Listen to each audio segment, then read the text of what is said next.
Hello student, मेरे इस YouTube channel में आप सभी लोगों का स्वागत है। जैसा कि मैंने भारतीय राज्य व्यवस्था की सीरीज को प्रारंभ किया है और इसमें मैं भारतीय संविधान को बता रहा हूँ। मेरा पिछला वीडियो जो था वो भारतीय संविधान की विशेषताएं पर था और उसका यह सेकेंड पार्ट आज का लेक्चर होगा, भारतीय संविधान की विशेषताएं पार्ट 2। चूँकि भारतीय संविधान की विशेषताएं इतना विस्तृत है कि मैं इसको एक ही वीडियो में आप लोगों के समक्ष नहीं रख सकता, इसलिए मैंने भारतीय संविधान की विशेषताओं को 2 पार्ट में विभाजित किया है, पहला पार्ट और दूसरा पार्ट। आज मैं आपको जो ये बताने जा रहा हूँ यह भारतीय संविधान की विशेषताओं का अंतिम पार्ट होगा, अंतिम भाग, यानी कि भाग 2 होगा। तो आइए चलिए शुरू करते हैं भारतीय संविधान की विशेषताएं। जैसा कि भारतीय संविधान की विशेषताओं में पहला जो बिंदु आता है वह प्रस्तावना का आता है, जिसको मैंने बता दिया है। दूसरा, अन्य देशों के संविधान, 1935 के भारतीय शासन अधिनियम और अन्य देशों के संविधान से भारतीय संविधान को अधिगृहित किया गया है। इस बारे में भी आपको मैंने बता दिया है कि जापान से, अमेरिका से, ब्रिटेन से, आयरलैंड से, कनाडा से हमारा जो भारतीय संविधान है किन किन देशों से लिया गया है। यह लगभग 60 देशों का मिश्रण है। तो हमारा जो भारतीय संविधान है वह पार्टों में मैं आपको बताऊंगा। निर्मित एवं लिखित संविधान, निर्मित एवं लिखित संविधान, निर्मित एवं लिखित संविधान। हमारा भारतीय संविधान निर्मित है और लिखित है। निर्मित संविधान क्या होता है? जिसका निर्माण किया गया हो। संविधान जिसका निर्माण किया गया हो, जिसका निर्माण एक विशेष संविधान निर्मात्री सभा के द्वारा किया जाता है, वह संविधान निर्मित कहलाता है। लिखित क्या होता है? जैसा कि नाम से ही स्पष्ट है, जिनको हम लिपिबद्ध करते हैं वह लिखित हो जाता है। तो संविधान निर्मित है और लिखित है। जैसे हमारा संविधान ब्रिटिश संविधान से लिया गया है, लेकिन ब्रिटिश संविधान निर्मित नहीं है, लिखित नहीं है। निर्मित और लिखित नहीं है। वहाँ का संविधान क्या है? विकसित संविधान है और अलिखित संविधान है। हमारे भारत का संविधान 1946 के कैबिनेट मिशन के अंतर्गत, 1946 कैबिनेट मिशन के अंतर्गत संविधान सभा का गठन किया जाता है। संविधान सभा का गठन किया जाता है और यह संविधान सभा हमारे भारत का संविधान तैयार करती है। इस संविधान सभा कितने सदस्यीय होता है? 389 सदस्यीय संविधान सभा होती है। तो यही संविधान सभा हमारे भारत का संविधान तैयार करती है और संविधान को तैयार करने में लगभग 2 वर्ष 11 माह और 18 दिन लगते हैं। हमारे संविधान के अंतर्गत 395 अनुच्छेद हैं, 395 अनुच्छेद हैं, 22 भाग हैं और 12 अनुसूचियां हैं, 12 अनुसूचियां हैं। जैसा कि विभिन्न देशों के संविधान का हम अगर विश्लेषण करें तो सबसे छोटा संविधान अमेरिका का है, जिसमें मात्र 7 अनुच्छेद हैं, उसमें वह 10 पृष्ठों वाला संविधान है। उसके बाद कनाडा का संविधान 147, उसमें 147 अनुच्छेद हैं। ऑस्ट्रेलिया का संविधान जिसमें 128 अनुच्छेद हैं। दक्षिण अफ्रीका का संविधान जिसमें 153 अनुच्छेद हैं। तो विभिन्न देशों में जब विभिन्न देशों में क्रांतियाँ हुई हैं तो समय समय पर विभिन्न देशों के द्वारा संविधान का निर्माण किया गया। जैसे कि अमेरिका में 1776 में वहाँ का स्वतंत्रता दिवस की घोषणा होती है और फिर 1787 में फिलाडेल्फिया सम्मेलन आयोजित किया जाता है। यह फिलाडेल्फिया का जो सम्मेलन होता है यह संविधान सभा ही होती है जिसने वहाँ का संविधान तैयार किया। इसी तरह से फ्रांस का संविधान 1789 में क्रांति होती है। फ्रांस का प्रथम गणतंत्र आया, द्वितीय गणतंत्र, तृतीय गणतंत्र, चतुर्थ गणतंत्र और अब जो फ्रांस में चल रहा है वह पंचम गणतंत्र चल रहा है। चीन का संविधान, सोवियत संघ रूस का संविधान, समय समय पर वहाँ पे क्रांति होती है, राजशाही के विरुद्ध क्रांति होती है और फिर कुछ लोगों के द्वारा संविधान बनाया जाता है, यानी संविधान सभा का गठन किया जाता है और वह संविधान सभा संविधान तैयार करती है।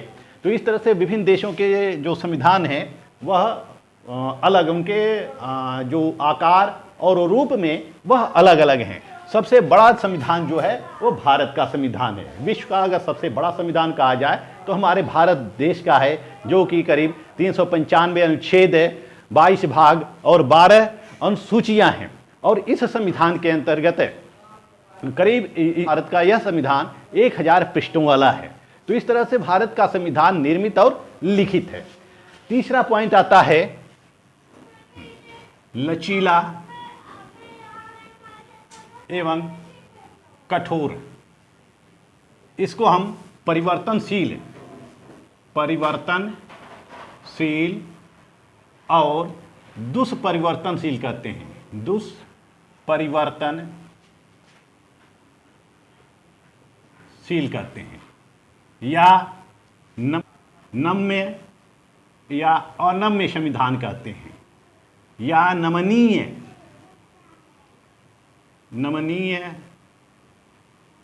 या अनमनीय संविधान कहते हैं। इसके कई नाम हैं। अनमनीय संविधान, लचीला एवं कठोर संविधान। संविधान दो प्रकार का होता है, एक लचीला होता है, दूसरा कठोर होता है। लचीला संविधान का मतलब नमनशील है, जिसको कहते हैं, जिसको परिवर्तनशील कहते हैं। नम्य यानी जो काफ़ी सरल होते हैं, संशोधन की प्रक्रिया काफ़ी सरल होती है।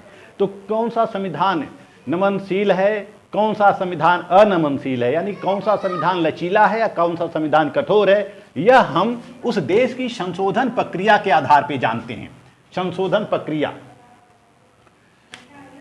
संशोधन प्रक्रिया, हम संशोधन प्रक्रिया के आधार पे यह निर्णय लेते हैं या यह निष्कर्ष निकालते हैं कि किस देश का संविधान लचीला है, किस देश का संविधान कठोर है। जैसा कि ब्रिटेन का संविधान लचीला संविधान है, क्योंकि वहाँ के संविधान में आसानी से परिवर्तन किया जा सकता है, संसद के समान बहुमत से परिवर्तन किया जा सकता है। वहीं अमेरिका का संविधान हम देखते हैं कठोर संविधान। अमेरिका और स्विट्जरलैंड का संविधान, वहाँ कठोर संविधान है, क्योंकि वहाँ की संशोधन प्रक्रिया काफ़ी जटिल है। वहाँ कांग्रेस के बहुमत के साथ साथ आधे से अधिक राज्यों की सहमति लेनी आवश्यक होती है। तो इस तरह से कठोरी संविधान कहलाता है, जिसमें संशोधन प्रक्रिया काफ़ी जटिल होती है। अमेरिका का संविधान 1789 ईस्वी में लागू होता है और आज तक मात्र 27 संशोधन हो चुके हैं। मात्र 27 संशोधन अमेरिका में हुए हैं। यही प्रक्रिया स्विट्जरलैंड की है। स्विट्जरलैंड में भी बहुत कम संशोधन हुए हैं। लेकिन जो भारत का संविधान है, अब तक भारत का संविधान जो है 115 संशोधन हो चुके हैं और विभिन्न संशोधन अभी लंबित हैं। 115 संशोधन हो चुके हैं और विभिन्न संशोधन लंबित हैं। तो इस तरह से भारत में हम देखते हैं कि 26 जनवरी 1950 को भारतीय संविधान लागू होता है और आज 2020-21 तक आते आते 115 संशोधन हो चुके हैं। यानी कितने साल हो गए? करीब 71 सालों में 115 संशोधन हो पाए हैं। तो इस तरह से भारत का जो संविधान है वह क्या है? लचीला भी है। भारत का संविधान कठोर है क्योंकि कुछ संशोधन प्रक्रिया भारत की जो होती है वह संसद के विशेष बहुमत के साथ साथ आधे से अधिक राज्यों की सहमति लेनी आवश्यक होती है। तो इस तरह से भारत का संविधान लचीला और कठोर दोनों का मिश्रण है। नेक्स्ट पॉइंट पे चलते हैं हम। केंद्रीकृत, चौथा पॉइंट है केंद्रीकृत संघात्मक संविधान।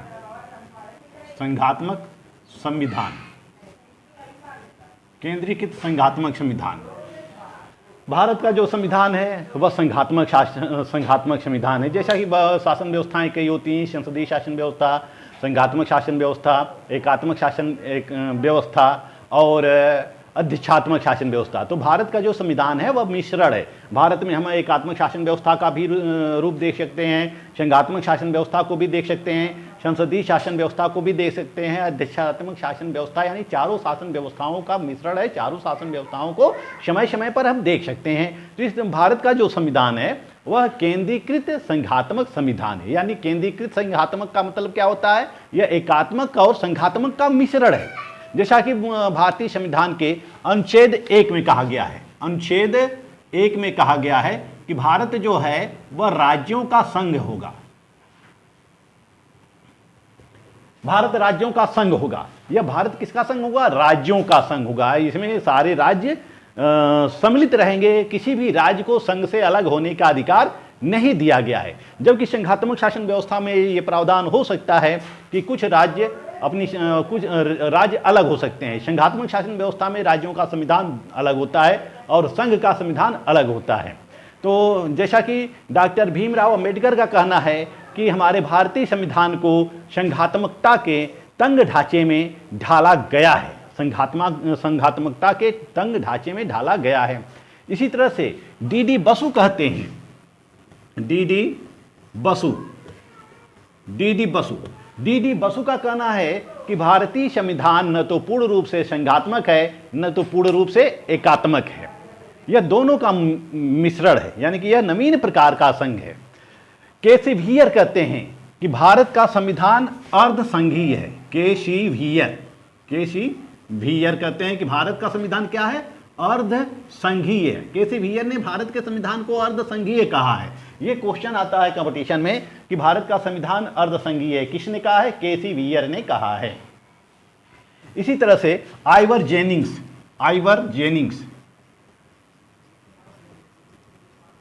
जेनिंग्स का कहना है कि यह एक ऐसा संघ है जिसमें केंद्रीकरण की सशक्त प्रवृत्ति है, यानी कि यह एक ऐसा संघ है जिसमें केंद्रीकरण की सशक्त प्रवृत्ति है। हमारे यहाँ केंद्र मजबूत हैं, जो हमारे यहाँ केंद्र है वह मजबूत है, राज्य मजबूत नहीं है। राज्यों को वो केंद्र से अलग होने का अधिकार नहीं दिया गया है। इसीलिए हमारे भारतीय संविधान में यूनियन शब्द यूज किया गया है, न कि फेडरल, जैसे कि अमेरिका में है फेडरल है। वह क्या है?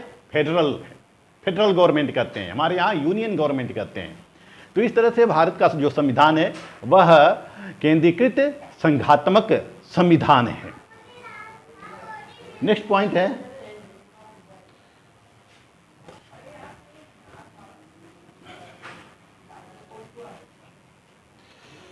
संसदीय शासन व्यवस्था। नेक्स्ट पॉइंट क्या है? संसदीय शासन व्यवस्था। संसदीय शासन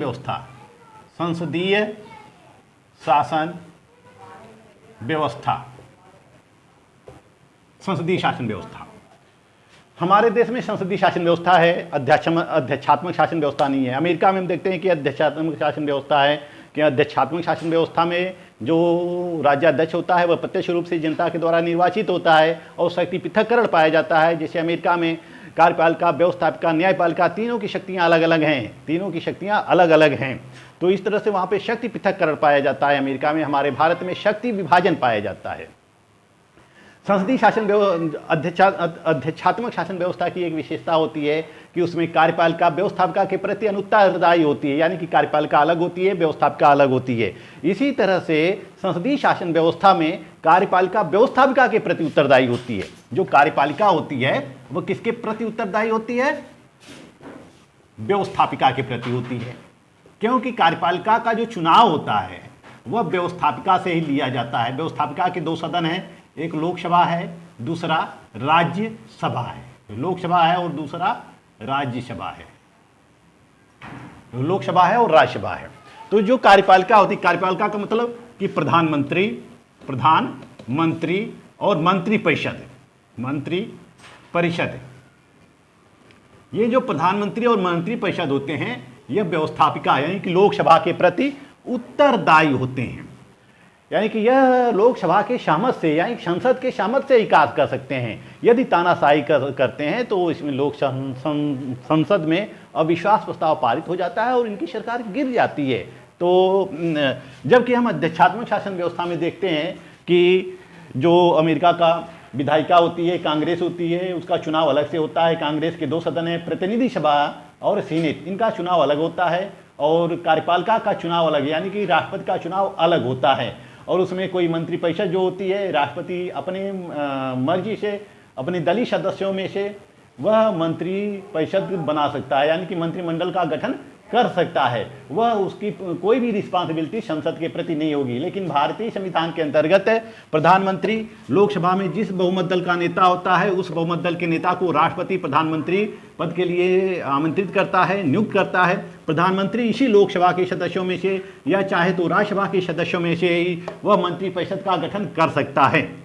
यदि वह ऐसे किसी व्यक्ति को जो न तो लोकसभा का न तो राज्यसभा का सदस्य है, यदि वह मंत्रिपरिषद के पद पर नियुक्त करता है तो उसको 6 महीने के अंदर किसी भी सदन की सदस्यता लेनी पड़ती है। यह कंडीशन है, अगर 6 महीने के अंदर यदि वह लोकसभा या राज्यसभा का सदस्य निर्वाचित नहीं होता है तो उसकी मंत्रिपरिषद में से उसकी सदस्यता समाप्त हो जाती है। इसी तरह से संसदीय शासन व्यवस्था में कार्यपालिका 2 प्रकार की होती है, एक नाम मात्र की और दूसरी वास्तविक कार्यपालिका। वह नाम मात्र की कार्यपालिका का जो अध्यक्ष होता है वह राष्ट्रपति होता है, राष्ट्रपति। वास्तविक कार्यपालिका का अध्यक्ष कौन होता है? प्रधानमंत्री होता है। राष्ट्रपति का निर्वाचन एक निर्वाचक मंडल के द्वारा किया जाता है। प्रधानमंत्री का निर्वाचन प्रत्यक्ष रूप से जनता के द्वारा किया जाता है। हालांकि सारे शासकीय कार्य, सारे कार्य राष्ट्रपति के नाम से ही किए जाते हैं, लेकिन वास्तविक रूप से करने वाला कौन होता है? प्रधानमंत्री होता है। वास्तविक रूप से इसको करने वाला प्रधानमंत्री होता है। तो इस तरह से हमारे जो संविधान में व्यवस्था दी गई है वह संसदीय शासन व्यवस्था की व्यवस्था दी गई है। इसके अलावा यानी कि हमारे यहाँ, हमारे भारत में क्या है? संसदीय शासन व्यवस्था है।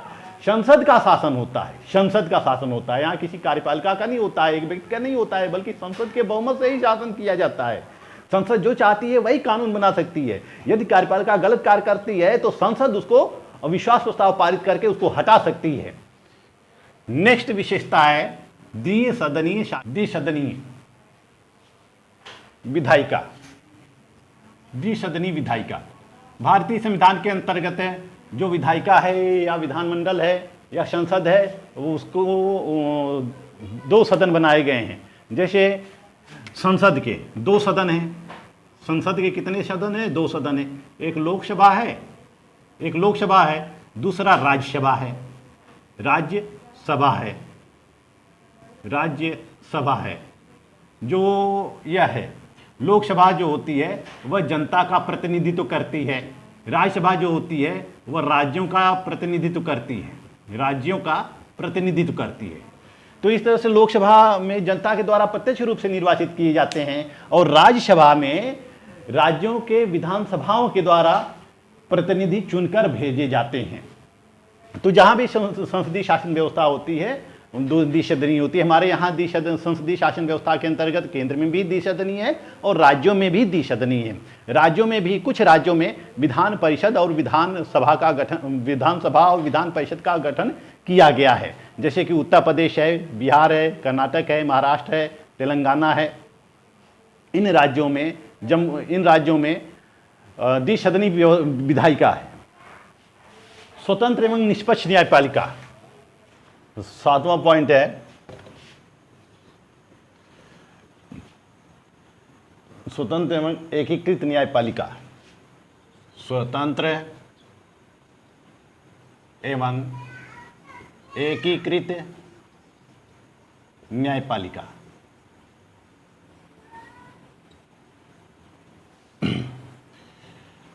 जैसा कि हमारे संविधान की विशेषताओं से स्पष्ट है कि हमारे देश में संघात्मक शासन व्यवस्था है, इसके साथ ही साथ एकात्मक है। यानी संघात्मक शासन व्यवस्था, एकात्मक शासन व्यवस्था, अध्यक्षात्मक शासन व्यवस्था और संसदीय शासन व्यवस्था, चारों शासन व्यवस्थाओं का मिश्रण है।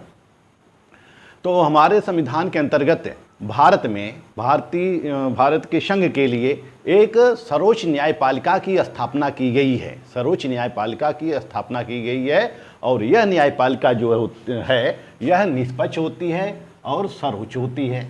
यह निष्पक्ष और सर्वोच्च होती है। निष्पक्ष होती है। निष्पक्ष के साथ साथ यह क्या होती है? स्वतंत्र होती है। यह स्वतंत्र होती है।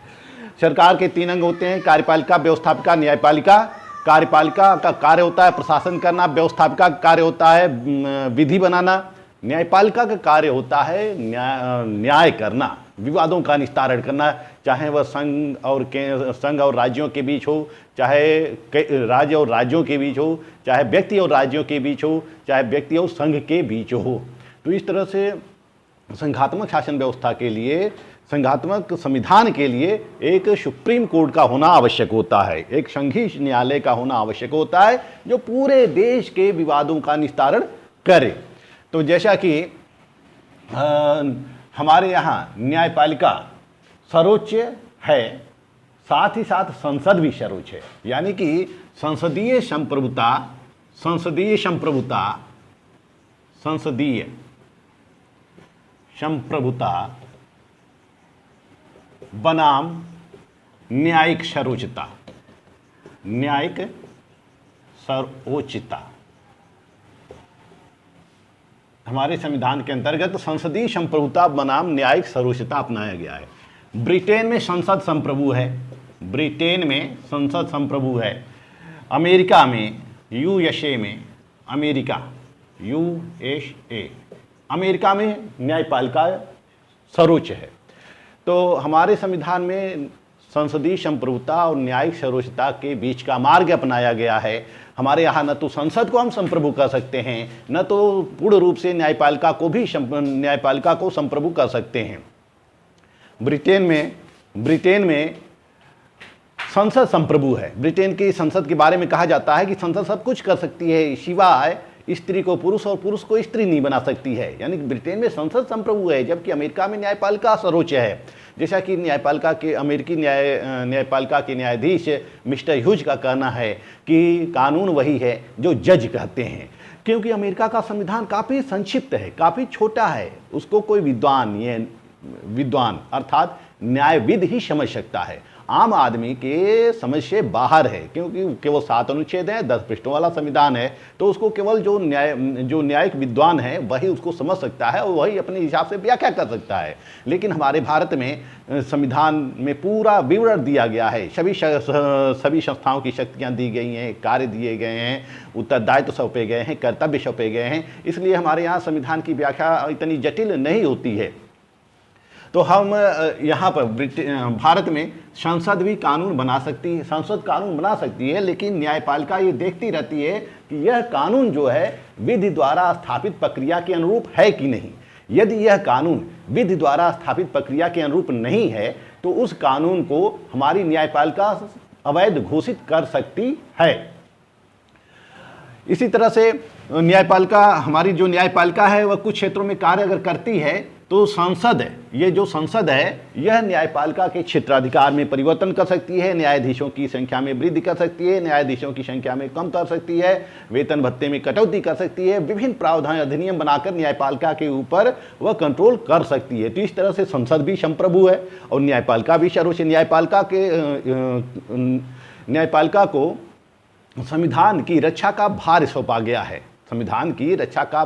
गया है, इसके साथ साथ वह मौलिक अधिकारों की भी रक्षा करती रहती है। मौलिक अधिकारों का संरक्षण करने का दायित्व पूर्ण रूप से न्यायपालिका का होता है। तो इस तरह से न्यायपालिका भी समय समय पर सरकार को आदेश देती रहती है और सरकार को उस आदेशों का पालन करना होता है। तो इस तरह से न्यायपालिका भी सर्वोच्च है। यानी कि ब्रिटिश संसद की तरह से भारतीय संसद संप्रभु नहीं है और अमेरिकी न्यायपालिका की तरह से भारतीय न्यायपालिका भी सर्वोच्च नहीं है। तो दोनों के बीच का मार्ग अपनाया गया है, दोनों के बीच का मार्ग अपनाया गया है। एकीकृत न्यायपालिका का तात्पर्य है कि जिस तरह से अमेरिका में संघात्मक शासन व्यवस्थाओं में न्यायपालिका भी दोहरी है, लेकिन हमारे यहाँ एकात्मक शासन व्यवस्था है। एकात्मक शासन व्यवस्था में न्यायपालिका इकहरी होती है, यानी कि केंद्र से लेकर राज्यों तक और जिला स्तर तक सब एक ही सूत्र में बंधे होते हैं, एक ही सूत्र में बंधे होते हैं और उसी सुप्रीम कोर्ट के दिशा निर्देशों का पालन करते रहते हैं। जैसे कि हाई कोर्ट जो होता है सुप्रीम कोर्ट के अधीन होता है, राज्य के जो जिला कोर्ट होता है वह हाई कोर्ट के अधीन होता है। सुप्रीम कोर्ट हाई कोर्ट को निर्देशित करती रहती है और हाई कोर्ट जिला कोर्ट को निर्देशित करती रहती है। यानी कि एकात्मक शासन व्यवस्था में न्यायपालिका का जो स्वरूप होता है वह इकहरा होता है। अब नेक्स्ट पॉइंट आता है, 8वां पॉइंट है न्यायिक पुनरावलोकन। न्यायिक पुनरावलोकन न्यायिक पुनरावलोकन से आप क्या समझते हैं? न्यायिक पुनरावलोकन यानी कि इसको हम समीक्षा भी कर सकते हैं, समीक्षा भी कर सकते हैं। न्यायिक समीक्षा या न्यायिक पुनरावलोकन। न्यायिक पुनरावलोकन का तात्पर्य न्यायपालिका की सक्रियता से। न्यायपालिका जब कार्यपालिका और विधायिका के कार्यों में सक्रिय होती है तो उसको हम न्यायिक पुनरावलोकन के नाम से जानते हैं। जैसे कि न्यायपालिका जो है वह कार्यपालिका द्वारा किए गए अवैध कार्यों को या व्यवस्थापिका द्वारा बनाए गए अवैध विधियों को अवैध घोषित कर देती है।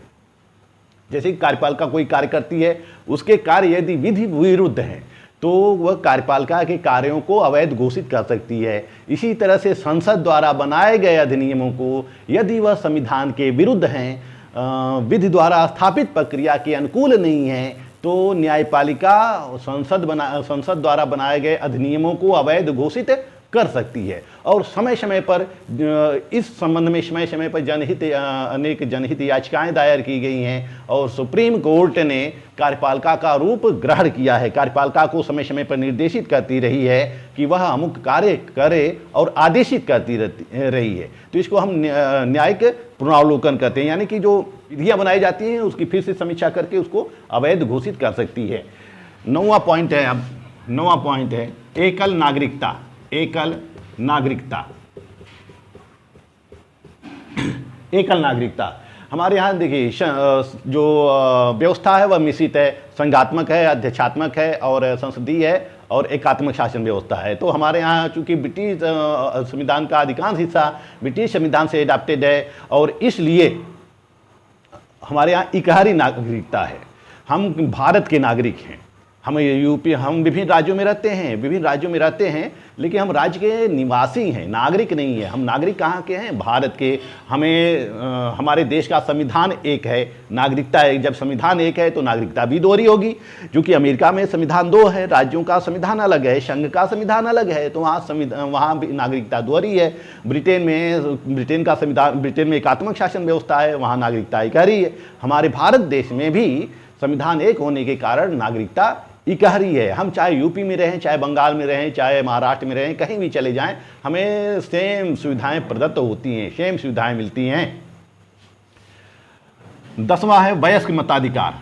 वयस्क मताधिकार, हमारे संविधान निर्माताओं ने वयस्क मताधिकार को अपनाया है। वयस्क मताधिकार क्या होता है? यानी कि व्यक्ति जब वयस्क होता है, हमारे भारत देश में वयस्कता की आयु जो थी वह पहले 21 वर्ष थी। यानी कि मतदान देने का व्यक्ति कब अधिकारी होता था, कब उसको मतदान देने की मतदान के योग्य माना जाता था? जब वह 21 वर्ष का होता था, 21 वर्ष का होता था। लेकिन 1989 में हमारे संविधान में 61वां संशोधन किया गया, जिसके तहत 61वां संशोधन किया गया। किसमें? अनुच्छेद 326 में, और जिसके तहत 21 से घटाकर वयस्कता की आयु 18 वर्ष कर दी गई। 18 वर्ष की कर दी गई, यानी कि 18 वर्ष का प्रत्येक स्त्री पुरुष जो है वह मत देने का अधिकारी है, उसको हम वयस्क मानते हैं, वयस्क माना जाता है। तो इस तरह से भारतीय संविधान में जो निर्वाचन है, निर्वाचन वयस्क मताधिकार के आधार पर किए जाते हैं। नेक्स्ट पॉइंट है मौलिक अधिकार। मौलिक अधिकार, मौलिक अधिकार।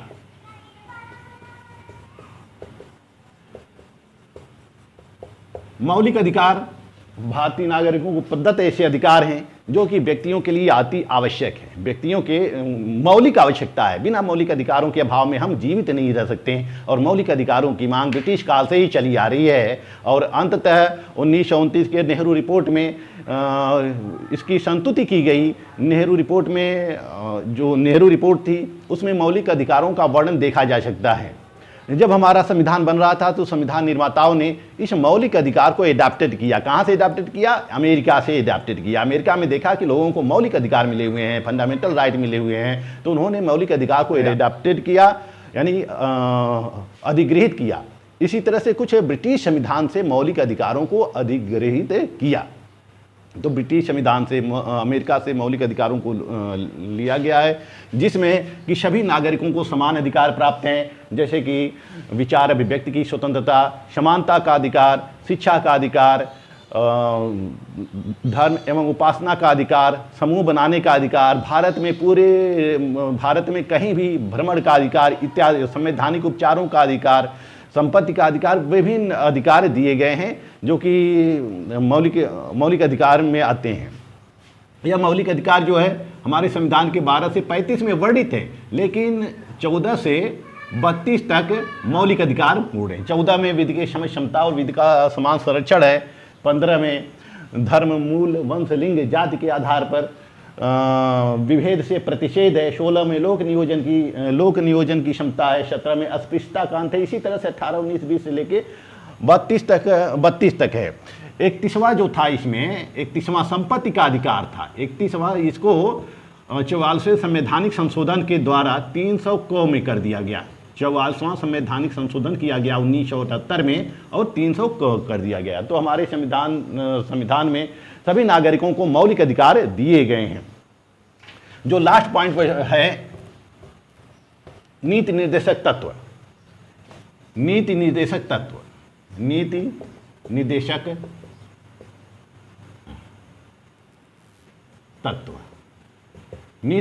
तत्व, ये जो जिस तरह से मौलिक अधिकार भारतीय नागरिकों को प्राप्त हैं, तो उसी तरह से नीति निर्देशक तत्व राज्यों को प्राप्त है, या राज्यों को दिए गए हैं। मौलिक अधिकार का हनन होता है तो वह व्यक्ति न्यायपालिका की शरण ले सकता है, लेकिन राज्य अगर नीति निर्देशक तत्वों को लागू नहीं करती हैं तो यह क्या है, न्याय योग्य नहीं है। इसके विरुद्ध न्यायपालिका में नहीं जाया जा सकता। लेकिन जनहित के लिए वह अब ऐसा होने लगा है। ये जो नीति निर्देशक तत्वों का प्रावधान है, यह अनुच्छेद 38 से लेकर 51 तक दिया गया है। अनुच्छेद 38 से लेकर 51 तक नीति निर्देशक तत्वों का प्रावधान किया गया है, जिसमें राज्यों को कुछ दायित्व सौंपे गए हैं और राज्यों को कुछ आदर्श सौंपे गए हैं, ताकि राज्य सरकार कानून बनाने में, प्रशासन करने में, योजना बनाने में इन सब तत्वों का समावेश करे, अपने कार्यों में इन सब का समावेश करे। जैसे गो हत्या निषेध, कुटीर उद्योग, SC ST के लिए विशेष उपबंध, समान नागरिक संहिता, सभी लोगों को समान वेतन, कार्य करने की सुविधाएं इत्यादि। यानी कि अनुच्छेद 38 से लेकर 51 तक जितने भी उपबंध हैं, यह सब किए गए हैं। तो इस तरह से यह राज्यों को प्राप्त है। नीति निर्देशक तत्व किसको प्राप्त हैं? राज्यों को प्राप्त हैं। यह लेक्चर मेरा संविधान की विशेषताओं पर था, और संविधान की विशेषताओं को मैंने 2 पार्ट में विभाजित किया है, पार्ट 1 और पार्ट 2। आप लोग इसको पढ़िएगा और अपने दोस्तों के बीच भी शेयर कीजिएगा। यदि चैनल अच्छा लगता है तो आप इसको सब्सक्राइब कीजिए, लाइक कीजिए। धन्यवाद।